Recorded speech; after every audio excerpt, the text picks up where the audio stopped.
നമസ്കാരം കൂട്ടുകാരെ, ഞാൻ പീറ്റർ ചോളൂർ. 19/6/2026 വെള്ളിയാഴ്ച വൈകിട്ട് സ്വർണ്ണവിലയും റബ്ബർ വിലയും. സ്വർണ്ണവില വീണ്ടും കുത്തനെ ഇടിഞ്ഞിരിക്കുകയാണ്. ഒരു ഗ്രാമിൻ്റെ മുകളിൽ 365 രൂപ, ഒരു പവൻ്റെ മുകളിൽ 2920 രൂപയാണ് കുറഞ്ഞത്. ഇറാൻ US യുദ്ധം പരിഹരിക്കാനുള്ള സമാധാന കരാർ ഒപ്പിട്ടെങ്കിലും പണപ്പെരുപ്പ് ഭീഷണിയാണ് യുദ്ധത്തിന് തിരിച്ചടി ആകുന്നത്. അമേരിക്കൻ ഡോളറിൻ്റെ വിനിമയ നിരക്ക് ഉയർന്നത് നിർണായകമായി. സ്വർണ്ണവില നോക്കുമ്പോൾ സ്വർണ്ണം 22 ക്യാരറ്റ് 13,370, ഒരു പവൻ 1,06,960. അതുപോലെ 24 ക്യാരറ്റ് 14,586, ഒരു പവൻ 1,16,688. അതുപോലെ 18 ക്യാരറ്റ് 1 ഗ്രാം 10,939, ഒരു പവൻ 87,512. ഇതാണ് വൈകിട്ടത്തെ സ്വർണ്ണവില. സ്വർണ്ണം വാങ്ങിക്കാൻ പോകുമ്പോൾ സ്വർണ്ണത്തിൻ്റെ പരിസ്ഥിതി ഉറപ്പാക്കി വാങ്ങിക്കാൻ ശ്രമിക്കുക. ഇന്നായിരുന്നു കേരളത്തിൻ്റെ പുതിയ ബഡ്ജറ്റ്. കന്നി ബഡ്ജറ്റിലൂടെ കേരളത്തെ സ്വർണ്ണ സിറ്റിയാക്കാൻ മുഖ്യമന്ത്രി കൂടിയായ ധനമന്ത്രി VD സതീശൻ. കൊച്ചി തൃശ്ശൂർ ഗോൾഡ് ഇടനാഴി സ്വർണ്ണ പാർക്ക് വൻ തൊഴിലവസരങ്ങളാണെന്നാണ് പറയുന്നത്.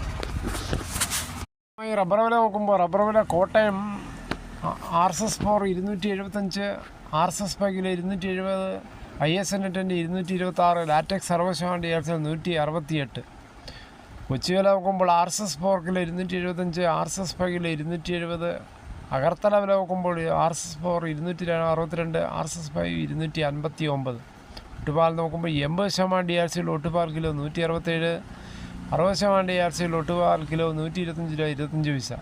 വിദേശ വില നോക്കുമ്പോൾ ബാങ്കോക്ക് RSS 4 290 രൂപ 3 പൈസ, RSS 5 297 രൂപ 60 പൈസ. ഇതാണ് ഇന്നത്തെ വൈകിട്ടത്തെ റബ്ബർ വില.